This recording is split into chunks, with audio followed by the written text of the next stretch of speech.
Namasté mes belles âmes. Alors aujourd'hui j'avais un petit peu de temps là avant mes rendez-vous. Du coup j'avais envie de vous faire la vidéo là sur les synchronicités que j'ai pu avoir pendant mon parcours, les signes, tout ça, et que mon jumeau a eu aussi, hein, qu'on a pu...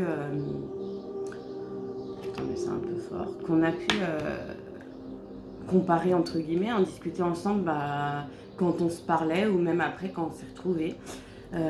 Donc il y a les fameuses heures miroirs, ça que tout le monde a déjà eu. Les chiffres aussi, je pense que chacun a... Nous on avait un chiffre même avant même qu'on soit ensemble, qu'on voyait partout. Même nos amis le voyaient partout, c'était le 21. Et au final je me dis 21 c'est l'année où vraiment 2021 où je pense des flammes jumelles là, où on s'est réunis et où on va avoir notre bébé aussi. Donc je pense que c'était pas pour rien qu'on voyait le 21 partout, mais vraiment partout, hein. Un jour on était dans une autre ville, on se promène, on était potes, on avait été emmener une copine voir son copain en prison, hein, bref. Et à côté de la prison il y avait un banc, on s'assoit, il y avait un gros 21 dessus. Enfin on le voyait mais vraiment partout, et le 21h21 encore plus. Et puis quand on a commencé déjà à s'éveiller ensemble, quand on était encore ensemble et qu'on se protégeait de la magie noire, du coup on s'était un peu déjà ouvert à la spiritualité par rapport à ça. Donc on regardait déjà les heures miroirs et c'est vrai que ça nous parlait beaucoup. Puis après quand on s'est séparés, en fait, quand il m'écrivait ou quoi, c'était souvent des heures miroirs. Les plaques d'immatriculation avec marqué FJ ou avec ses initiales, les miennes, avec des dates dessus. Les plumes sur le chemin, ça, même devant chez nous quand on avait pris notre maison à l'époque, il y avait des plumes tout le temps. Les animaux et les insectes, alors ça, pareil, un jour on a une biche qui est passée à la voiture, enfin on a eu trop peur parce qu'on était en voiture et elle est passée vraiment au niveau de la fenêtre, alors que c'était pas un endroit où on aurait dû croiser une biche de base, parce que c'était un lac, autour d'un lac. Et franchement on a eu trop peur, et du coup moi je me suis habituée à regarder, vous voyez, quand vous croisez des animaux, n'importe quoi, hein, ça peut être un pigeon une fois, avant qu'ils reviennent j'avais mis sur mon profil, vous pouvez voir, en plus j'avais partagé, je voyais deux pigeons en fait qui étaient sur le fil téléphone là, à côté, en face de ma chambre. Et une autre fois sur mon balcon, des petits oiseaux, des petits moineaux, pareil, il y en a un premier qui est arrivé, il y a un deuxième, tout le temps en fait le couple, c'était trop mignon. Et du coup je regardais toujours les significations, et à chaque fois que ça me donnait une signification, ça avait un rapport soit avec ce que je vivais ou avec des choses qui allaient arriver. Et nous comme signe, qu'est-ce qu'on aime? Alors, quand on s'est reparlé, déjà, rien que quand je parlais à des garçons, que j'ai essayé d'être en couple, comme je vous disais, que ça durait 1 ou 2 semaines, et à chaque fois, ils le sentaient et m'écrivaient. Quand je venais de me mettre avec la personne et que j'étais avec la personne, je recevais un message de mon jumeau, et clac, je me disais, je peux pas être en couple. En fait, ça me... Déjà que j'arrivais pas, mais alors quand je recevais des messages de lui, je me disais, mais putain, en fait, la source, elle me dit, arrête d'essayer d'aller voir ailleurs, puisque c'est lui. Et du coup, ça me perturbait, je me disais, comment il peut sentir? Mais bon, vu que tout est vibration, énergie, ça m'étonne même pas, quoi.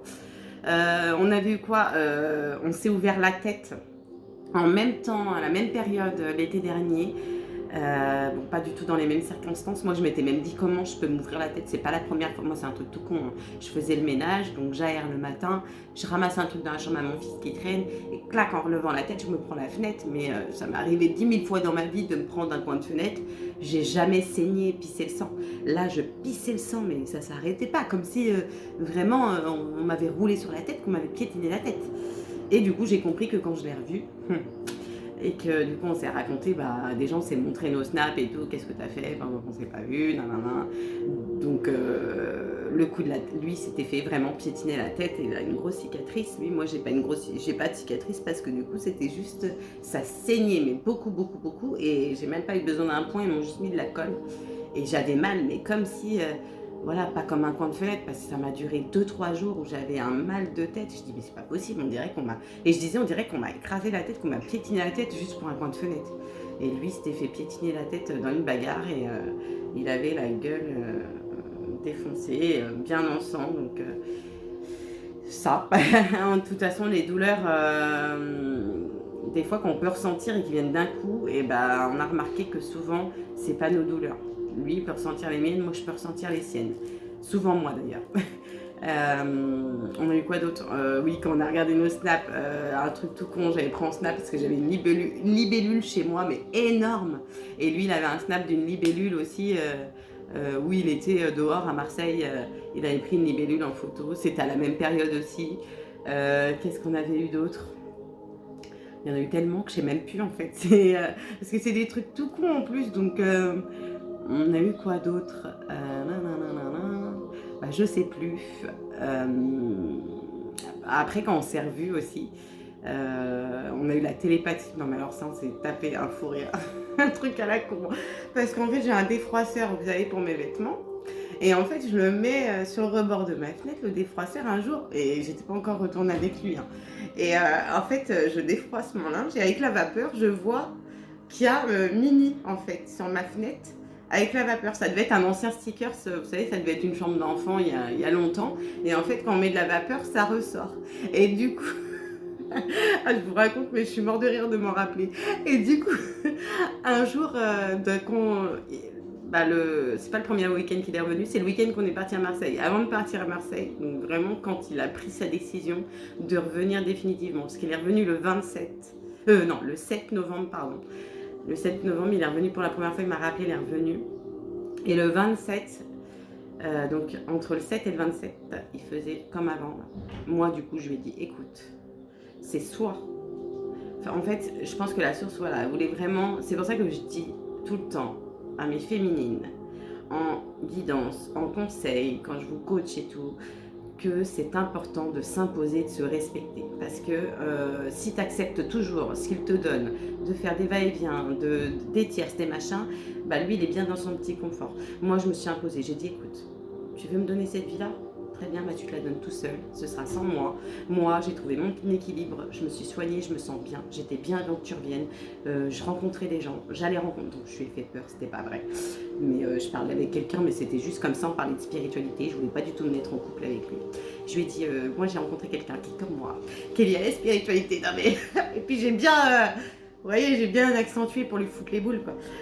Qu'il y a la spiritualité et tout ça. Moi, je veux mon bien-être. Peut-être que je l'aimerais moins que toi, mais je serais mieux que si on me trompe, si on n'est jamais là, si on me prend comme la cinquième roue du carrosse, machin, machin. Ben lui, ça l'a fait cogiter, ça l'a fait flipper. Et il s'est dit, putain, je vais la perdre pour de bon. Donc là, en fait, si je suis revenue, c'est pas pour rien, c'est parce qu'elle me manquait, c'est parce que lui, il m'a dit pareil, hein, on pense qu'on n'a que des signes, nous, mais lui, rien que quand il était en Espagne, il a vu une de mes copines qui est voyante à la télé en Espagne, et il a dit à son pote, ah, c'était une collègue à ma femme, enfin, pas à ma femme, mais à la fille avec qui j'étais avant, non, non, non. Et voilà, il voyait mon prénom partout, les heures miroirs, les plumes. Quand il était en danger un jour, qu'il m'a appelé à 4h du matin, en plus j'avais changé de snap entre temps. Mais en fait, à des moments, je me connectais sur mon ancien snap pour voir s'il m'écrivait. Et un jour, voilà, j'ai oublié de me déconnecter de mon ancien snap. Comme quoi, il n'y a pas de hasard. J'ai oublié de me déconnecter de mon ancien snap et il m'a appelé à 4h30 du matin parce qu'il était en course-poursuite avec les flics en Espagne, justement. Et putain, mais j'ai eu peur. Et j'ai vu son nom et j'ai dit putain. Et là, il m'a appelé et il me dit ah putain, j'ai failli me faire péter par les flics. Nanana, là, je suis planquée et tout. Je fais mais putain, pourquoi tu m'appelles pour me dire ça? Moi, après, je vais plus dormir. Tu te rends pas compte? Moi, je suis pas bien si je sais que t'es pas bien. Du coup, j'ai gueulé au début. Après, bon, je l'ai apaisé, je l'ai calmé et tout. Et c'est là qu'il me dit mais en fait, à chaque fois quand il est revenu, il me dit mais à chaque fois que j'étais pas bien, voilà, c'est ta tête qui venait. C'est pour ça que j'ai fait l'autre fois le post là-dessus. Ta tête, je voyais tes yeux, je voyais ta tête comme si tu étais auprès de moi. Et je savais que tu étais mon ange gardien et que tu veillais sur moi, quoi. Et quand il avait des doutes sur des choses ou qu'il ne se sentait pas bien, il m'a dit regardez la lune. Et il avait dit à un de ses potes une fois pareil. Ils étaient encore en délit de fuite. Et je vous ai dit, il a fait que des conneries. Lui, c'était sa nuit noire de l'âme à lui. C'était voilà, tout autre chose que la mienne. Mais voilà, hein, tout est juste. Chacun a son karma à libérer, épurer. Et lui, c'était aussi son karma familial lié à son père. Et bref. Et du coup, il a dit à son pote, regarde la lune et tout. Moi, Amy, elle me disait tout le temps, la lune, elle nous protège, on est connecté à elle, donc faut prier à la lune et tout. Enfin bref, je reviens sur mon Mickey. Non mais ça, c'est moi. Je passe du coq à l'âne en 2-2. Et donc, voilà, le week-end, donc on est allé à Marseille, parce que du 7 au 27, il savait pas ce qu'il voulait. Il continuait à pas me donner de nouvelles pendant 3-4 jours, une semaine, et moi je lui ai dit clairement, bon, c'est que soit tu sais ce que tu veux, soit moi c'est niet, tu me verras plus, enfin pas dans cette vie-là, ou quand tu seras sûr de toi. Parce que moi je sais ce que je veux, moi je suis alignée, moi je suis bien, alors avec ou sans toi, je t'aimerai, je t'oublierai jamais, je t'aimerai toujours, mais je ne peux pas t'aimer dans des conditions qui me rendent malheureuse parce que je ne peux pas me sacrifier par amour non plus. Je m'aime plus que je t'aime maintenant. Donc voilà, il a cogité. Et le 27, il m'a dit, je t'emmène à Marseille. Et en fait, le fait qu'il m'emmène à Marseille, il m'a dit, ça a été le déclic. Le fait, voilà, qu'il m'emmène dans cette ville que j'ai toujours voulu aller depuis que j'étais petite, que lui, c'est sa ville où voilà, il a grandi, qu'il adore cette ville et qu'il n'a jamais emmené aucune fille là-bas et qu'on a passé un super bon moment. Il m'a montré des super beaux endroits. Enfin, c'est magique, c'est magnifique, c'était trop court, c'était qu'un week-end. Mais voilà, c'était le 27. Et avant de partir, donc je lui dis, je sors de la douche, j'étais en serviette. Et je lui fais, et là je repense à Mickey à ma fenêtre, à Minnie. Et je vois mon truc en fait. Et je lui dis, t'as déjà vu Minnie à une fenêtre? Et là, il me regarde. Et j'entends en fait ses pensées. Et là, j'éclate de rire. Et je lui dis, t'as pas pensé ça quand même? Il me dit quoi? T'as entendu? Et je lui dis, non mais sérieux. Et là, je lui dis, dis-moi ce que t'as entendu. Il me dit, non, dis-moi, je veux savoir si vraiment t'as entendu ce que j'ai entendu. Et là, juste, je lui fais ça. Et on éclate de rire parce que lui, il avait pensé que j'allais... Non mais il m'a dit, en plus, t'aurais fait ça, je t'aurais tué. Il a pensé que j'allais ouvrir ma fenêtre, enfin ma serviette pour mettre mes seins à la fenêtre et genre que c'était Mini. Je lui dis, ah non, non, pas du tout. Et là, en fait, j'ai fait le truc de la vapeur et voilà. Et du coup, en fait, c'est un truc à la con, mais juste parce que voilà, on a réussi à faire une télépathie. Il y avait eu ça. Et le même soir, il y a eu 2 trucs. Il y a eu un autre truc derrière. Je sais plus, c'était au niveau sexuel, bref, je sais plus. On a eu pareil, un autre truc de télépathie. Mais énorme, quoi. Et c'est là que je me suis dit, mais c'est obligé, la source, elle me confirme que c'est lui pour que je puisse faire de la télépathie avec quelqu'un. Ça m'est jamais arrivé, quoi. J'avais eu des flashs déjà avec lui, avec sa tierce, que je l'avais vu. En fait, j'étais en train de travailler sur mon 3e œil avec de la musicothérapie. Et en fait, en focalisant donc mon regard entre mes 2 yeux, comme ça, dans le noir, en fait, j'ai vu dans la voiture avec la meuf, donc je lui ai écrit, j'ai dit, t'es avec cette petite salope, pardon. C'est sorti. Bref, hein, on a le droit de dire des gros mots, même si on est spirituel.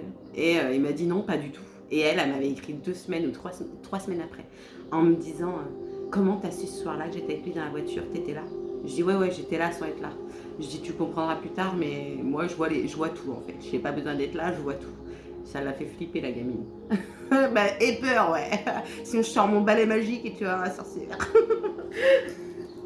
Non, mais tout ça pour dire, même encore il n'y a pas longtemps, il y a quoi? Un mois de ça, là, avant, un mois et demi, même avant qu'il trouve son travail, là, dans le bâtiment. Il avait été rappelé dans une usine où il avait déjà travaillé. Et où ça lui avait pas trop plu. Mais il a dit, bon, c'est pas grave, j'ai besoin d'argent, j'y vais. Et en fait, je le dépose. Et en repartant sur la route, je pense à une des tierces qu'il y a eu sur le chemin. Je pense à elle et son mec. Pourquoi, j'en sais rien. Une pensée pour elle. J'arrive en bas de chez moi, je regarde mon téléphone. Il venait de m'envoyer, putain, il y a la Julie. Et là, je suis putain, je suis en train de penser à la Julie, il y a la Julie. Donc en gros, je m'étais encore...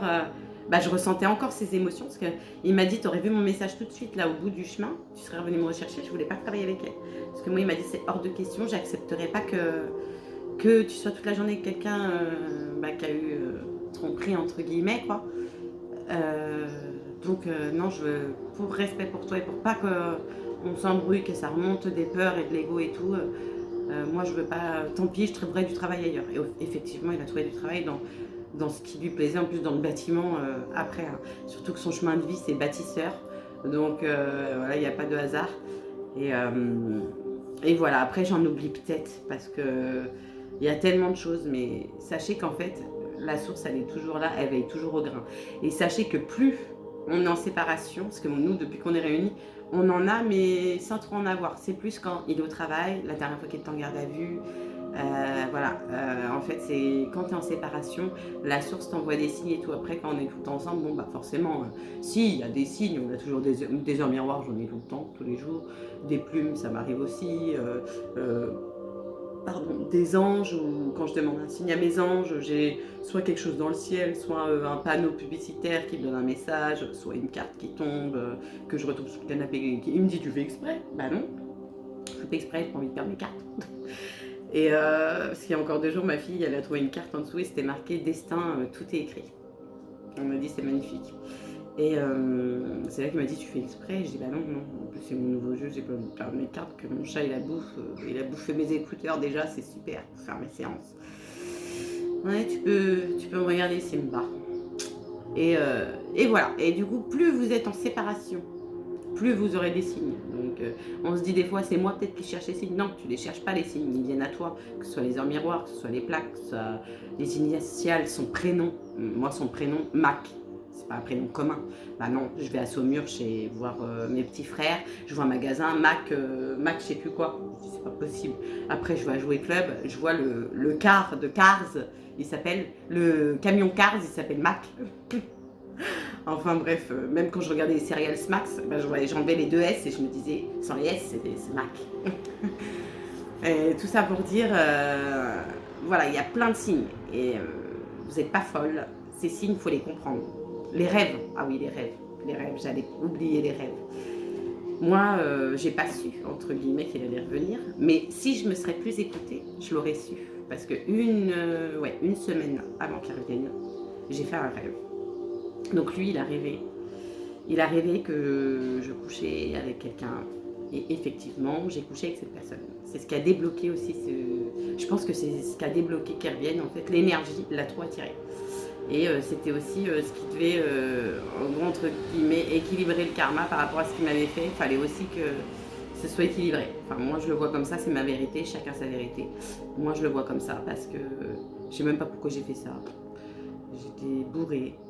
J'étais en train de retomber dans ces mauvais travers de schéma que j'étais sortie de plus boire, plus fumer et tout. Et là, depuis une semaine, pendant une semaine au mois d'octobre, j'ai fait que de boire, que de fumer, sortir. J'avais pas mes enfants. Voilà, j'ai épuré le karma. Je crois que j'ai finalisé le truc. Ouais, sauf qu'après, je suis restée une semaine et demie couchée, malade. Chez ma mère, en train de m'aller, malade. Je me suis dit, j'ai le Covid. Du coup, il est arrivé de ça. Donc il m'a dit, pour moi c'est pas un rêve, je vous ai vu. Je me suis connectée, je vous ai vu. C'est possible, il fait des voyages astro, donc c'est possible. J'espère pas pour lui parce que j'aimerais pas voir ça personnellement. Enfin bref, moi j'ai rêvé que voilà, on se voyait dans un hôtel. Dans un hôtel et que là il me disait, que je lui disais, écoute, toi t'as eu elle et elle. Et ben moi j'ai eu lui là, tu vois. Voilà, fallait que tu payes ton karma, mais c'est toi que j'aime, machin. Et qui me disait, mais moi je les ai jamais aimés et tout, mais je dis, mais moi non plus. J'ai jamais aimé, machin. Bref, on discutait dans cet hôtel et on se remettait ensemble. Et au final, voilà, après le premier week-end qu'on a repassé ensemble, bon, il y a eu le 7 où il est venu à la maison, mais sinon le premier week-end qu'on a repassé ensemble, c'est à l'hôtel à Marseille en plus, quoi. Donc, et on a eu à peu près la même discussion en plus. Cette discussion, voilà, à parler que moi ça m'avait fait mal quand il avait eu les tiers, c'est que lui ça y avait fait très très mal. Mais je lui dis, mais ça faisait 1 an qu'on n'était plus ensemble, je savais même pas que t'allais revenir. Pour moi, je pensais qu'on se reverrait dans une autre vie ou dans 10 ans, dans 20 ans. Voilà quoi, je sais pas. Il m'a dit, ouais, mais t'aurais pu choisir quelqu'un d'autre que lui, machin, nanana, pourquoi lui, c'était mon pote avant, nanana. Je lui dis, mais écoute, je sais pas, c'est comme ça, je pense que voilà, c'était le karma épuré et que il fallait peut-être que tu aies autant mal que j'ai eu mal pour comprendre que c'était moi, tu vois, et que c'était, voilà, j'étais différente des autres. Et enfin bref, on a eu la même discussion. Les rêves aussi, donc détaillez bien vos rêves, regardez les significations des rêves. Moi, j'avais un carnet où je notais mes rêves, enfin, de ce que je me rappelais, de chaque détail. Et en fait, quand je regardais chaque détail, ça me donnait vraiment des avertissements ou des choses à travailler, etc. Donc, regardez bien les heures miroirs, les plumes, les rêves, les animaux. Alors moi, franchement, c'est dans la nature, tout ce que je pouvais croiser, les animaux, les insectes, quoi, je regardais tout. Parce que pour moi, c'était des signes et je le fais toujours. Hier, il y a eu une bête qui est rentrée dans ma chambre, sauf que je ne savais pas ce que c'était, donc j'ai pas pu regarder, ça m'a embêté, mais tant pis. Elle était chelou, j'ai appelé mon jumeau Amélie, parce que moi, j'aime pas les insectes. J'ai une phobie des insectes. Et même lui, il a fait ah, c'est quoi? Et du coup, je sais pas, ça ressemblait. Non, je sais pas, ça ressemblait un peu. une sauterelle, mais en plus long et plus, plus noir. Je sais pas ce que c'était. Ça sautait en plus. Je sais pas ce que c'était. Mais voilà, tout ça, c'est des signes et des synchronicités que bah, vous avez déjà dû avoir, même des fois, une douleur à l'épaule, quoi, qui ne nous appartient pas, qui n'est pas à nous, c'est parce que l'autre personne, elle a mal. On le sait quand on a recontact avec lui, si c'est dans les jours ou les semaines qui viennent, sinon on ne sait jamais. Hein. On pense qu'on a eu mal et que c'est parti comme ça, quoi. Mais généralement, quand une douleur vient et repart comme ça sans qu'on fasse rien, c'est qu'elle n'est pas à nous. C'est en effet miroir. Donc voilà. Et je voulais vous dire aussi que je propose une nouvelle prestation qui est la numérologie personnelle, mais vraiment détaillée, donc avec les lettres des noms, prénoms et la date de naissance. Ça vous donne au moins 7 ou 8 indications. Vous allez avoir votre karma, donc ce qui vous bloque par rapport à votre karma. Vous avez votre moi profond, le chemin de vie, la réalisation, la personnalité, votre nombre actif, votre hérédité par rapport à votre famille, votre défi de votre moi profond, votre défi de réalisation et votre défi de personnalité. En gros, la numérologie, elle aide vraiment parce que quand on sait ce qui est voué pour nous, donc notre âme, et ben on comprend pourquoi des fois certaines choses ne vont pas et pourquoi on a essayé dans certains chemins de vie que ça allait pas, parce que c'est parce que ton âme, elle est venue incarner sur Terre. On comprend aussi l'hérédité qui nous a bloqué, le karma familial, etc. Donc voilà, donc je propose cette nouvelle prestation au prix de 30 €, parce que c'est vraiment détaillé et que je mets à peu près une après-midi à tout calculer, parce qu'on calcule beaucoup de choses et c'est donc avec chaque lettre, chaque nom. Un coup, il faut prendre le prénom avec le nom, un coup, il faut prendre le nom avec la date de naissance, un coup, il faut que la date de naissance, un coup que le prénom, un coup que le nom, un coup le prénom et la date de naissance. Enfin, c'est assez complexe, mais franchement, c'est bien détaillé. Et moi, je me suis vraiment bien retrouvée, mon jumeau aussi. Donc, si ça vous intéresse, vous me contactez. Voilà, après, ce ne sera pas fait tout de suite dans la journée, hein, ce sera dans les jours qui suivent, par rapport à mon emploi du temps, donc de mes enfants, de mes rendez-vous et ce que j'ai déjà comme cliente. Mais voilà, avec 30 €, vous pouvez avoir votre numérologie vraiment personnalisée qui peut vous aider vraiment à savoir pourquoi vous avez certains blocages, vers quoi il faudrait plus aller, vos défis que vous avez. Et voilà. Donc je vous fais des gros bisous. J'espère que cette vidéo elle vous aura plu, hein, que je ne me suis pas trop éparpillée. Je parle beaucoup, j'ai l'impression. C'est mon chakra de la gorge. D'ailleurs, j'espère que ça vous a plu la vidéo du chakra de la gorge et que vous avez travaillé, essayé les exercices. Il y a quelques personnes qui m'ont dit que ça leur avait fait beaucoup de bien. Donc voilà, je suis contente quand les tuyaux que moi j'ai essayés marchent aussi sur les autres. Voilà, moi en plus mon chemin de vie c'est ça, c'est en gros d'apprendre dans les livres et de retransmettre. Et j'avais aussi quoi, je sais même plus. La guérisseuse, ça je le sais aussi. Et voilà, et c'est vrai que je lis beaucoup de choses et que j'aime bien retransmettre derrière. Voilà, c'est mon chemin de vie. On ne peut pas lutter par rapport à ce que l'on est. Je vous fais des gros bisous. Je vous souhaite une belle journée. Moi, il fait meilleur. Voilà, j'aime pas quand il pleut. Là, il pleut pas, mais il a plu. Et là, ça s'est radouci. Ça fait du bien parce que j'en pouvais plus avec la grossesse. Des gros bisous. Belle journée. À bientôt.